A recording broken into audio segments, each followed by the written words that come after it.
yoqda pul katta-da, deyapti. Men aytdim, uka, qori bo'laman deb orzu qil, sportchi bo'laman deb orzu qil, olim bo'laman deb orzu qil, kep musofir bo'laman deb ham orzu qilasanmi desam, boyagi bola kulyapti. Uka, hech qayerda yotqizib non bermaydi. Hamma joyda qiyinchilik bo'ladi.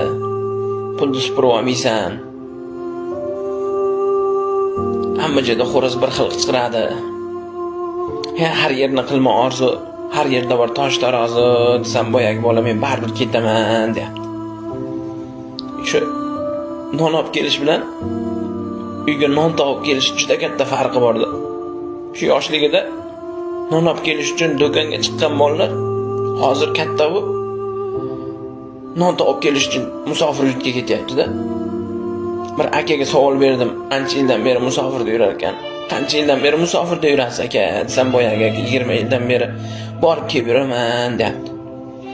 Qiyin emasmi, qiynalmayapsizmi desam, qiynalyapman dedi.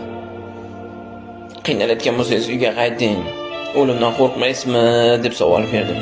Boyagi aka kulib, uyda 10 kishini qiynalganidan ko'ra musofir yurtda bir kishini qiynalgani yaxshiroq. Bir kishini qo'li qora bo'lgani yaxshiroq. Men o'limdan ko'ra